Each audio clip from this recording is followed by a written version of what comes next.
guys, ito yung electric fan na old model, oh. So standard to guys. So kukulayan to, papakita sa atin pagkulay nito guys. So binili ito ni Bossing.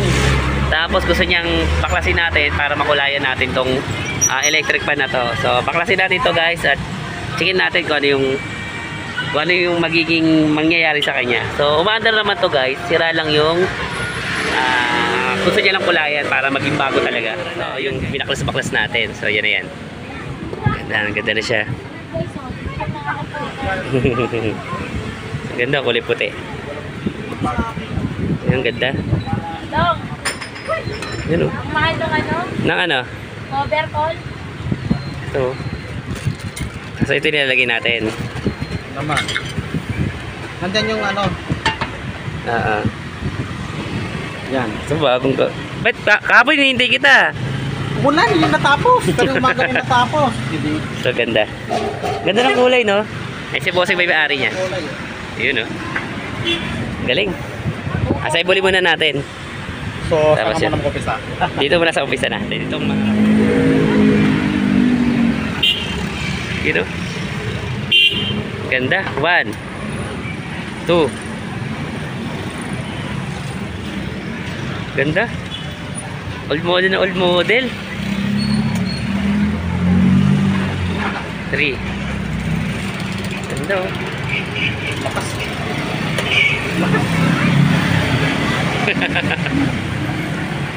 Diba guys, oh. Na model yan, ha. Pinakulayan lang yan guys ni Kuya. Kinostomize niya na yan.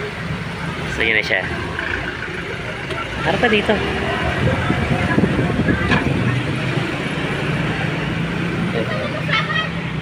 Old model na old model.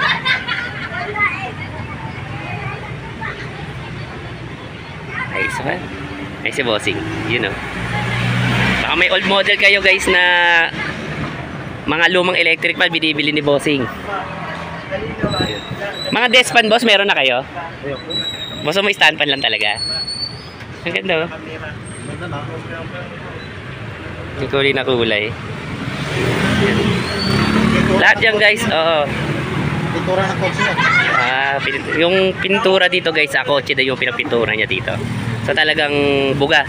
Hindi siya yung kinamay. No boss, no? Buga to, no? Diba yung kotse? Parang kotse.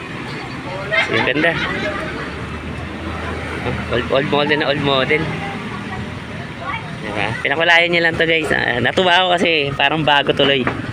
Ayun, oh. Bihira na kayo makakita ng ganyan. So yun guys, agad dito na lang. Ayan.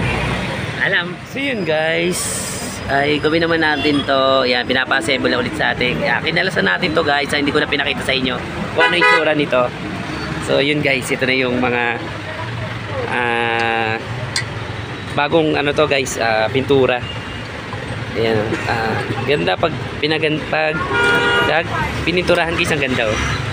All model yan guys na standard. So bubuuin muna natin siya. So kinalas ko na to guys. Hindi ko na napakita sa inyo kung ano itsura nito.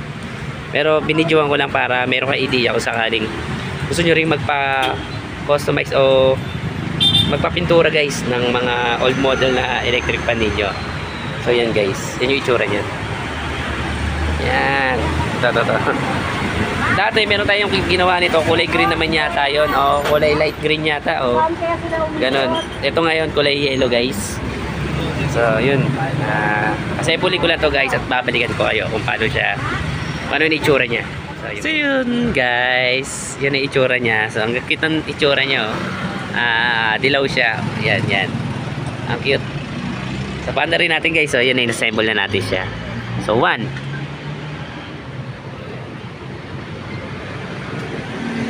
Ito guys, napalitan na rin ng motor to. Yan. Nagawa na rin kasi hindi na rin siya yung original niya, hindi na. So pinalitan na natin siya ng yan, matutugtulog siya.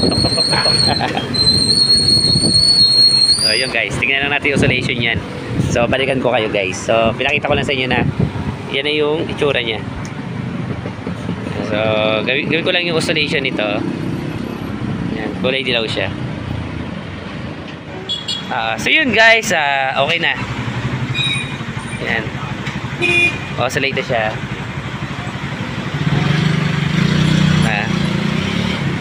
So, ang cute nito. Pang napinturahan na siya. So, yun guys, agad dito na lang. So, paalam.